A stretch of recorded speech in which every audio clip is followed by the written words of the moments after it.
paggunita sa unang anibersaryo kahapon ng pagkamatay ni dating Pangulong Cory Aquino, nagkaroon ng exhibit ng kanyang mga litrato sa isang mall sa Quezon City. Nakatutok si James Velasquez.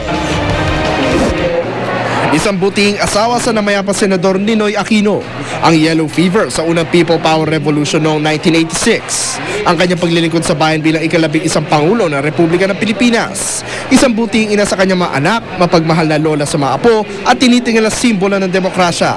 Ito ang mga imaheng naipon at nasaksihan ng freelance photojournalist si Sunny Camarillo na kanyang ibinahagi sa kanyang photo exhibit na binuksan sa publiko kasabay ng paggunita sa death anniversary ni dating Pangulong Corazon Aquino.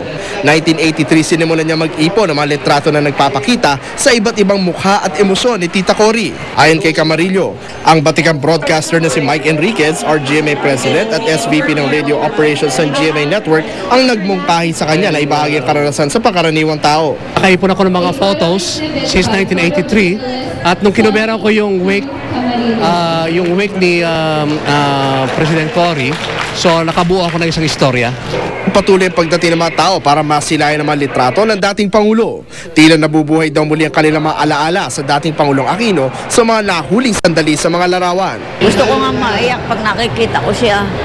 Parang ando kayo sa Naalala ko kasi yung mga ginawa niya para sa atin. Alam naman nating lahat na si Tita Cory icon ng demokrasya, no? And Cory is Cory.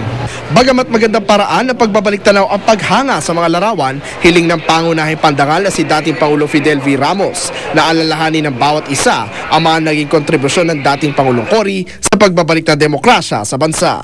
This is a place for the Filipinos to revere the memory of President Corazon Aquino, even if just for 2 hours once a year. Nitong Sabado, inilatag sa ground ng Quirino Grandstand ang higanteng photomusik ni dating Pangulong Cory sa sukat na 250 by 200 feet. Balak itong ipasok sa Guinness ng mga organizer.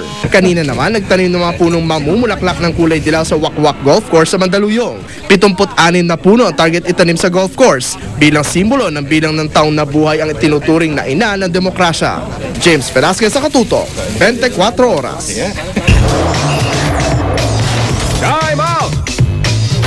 Mga kapuso, masasabi pong pang-brusko ang larong rugby kasi kailangan na matinding lakas ng katawan ang mga maglalaro niyan. Pero alam nyo bang may sarili na tayong rugby team?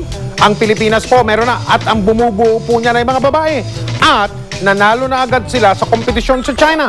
Makitime out po muna tayo kay Sports Saksi Chino Trinidad. Ang pagkakaroon ng rugby para sa kababaihan ay nagbukas ng pagkakataon para sa mga nangangarap makapagsuot ng Philippine Colors sa mga international competitions. Kaya nang dumating ang pagkakataon, sinunggaban na agad ng isang dalagitang taga-UP at ng isang laking Canada ang pagkakataong sumali sa kauna-unahang RP Ladies Rugby Team. It's not really famous here in the Philippines. Parang it's just like a pastime and then biglang, whoa, you get to play for the country na. I've been playing for 8 years and playing for my country was always my goal. Playing in your country's colors, it'll feel a lot better when you make those hits and when you score those tries wearing these colors. Nais din ang pioneer batch ng ladies team ng Philippine Rugby Football Union na mapalaganap ang sport para maranasan din ng ibang mga atleta ang bihirang pagkakataong maging bahagi ng ating national team. The fact that I can play on the national team, represent the country in this sport, I think that it'd be a good thing, and I really hope we do well so that people start to pay attention to this sport. Guys' sports tend to get more attention and they tend to get more funding, and it's not fair because a lot of girls are better athletes, than some of the guys. Nanggulat ang wala pang isang buwan na binuong team ni Coach Matt Cullen nang kunin ng koponan ang tropeo sa Ladies B Division na katatapos lamang ng Asian Rugby Ladies Championship sa Guangzhou, China nito lamang nakaraang linggo. Everything's just unreal, actually. Everyone's just so excited for us. And to actually play for our country and to play with these girls is an honor. So I think everyone who loves rugby as much as we do, I think they should get into the sport. This is a very special moment for Philippine rugby and Philippine ladies rugby. It's hard to make national teams if volleyball and basketball.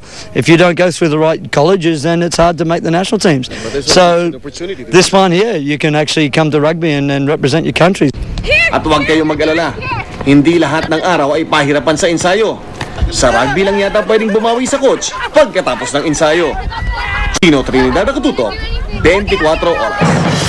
Kailangan lang daw mapunan ang mga kulang na posisyon sa Truth Commission para masimulan na nila ang investigasyon.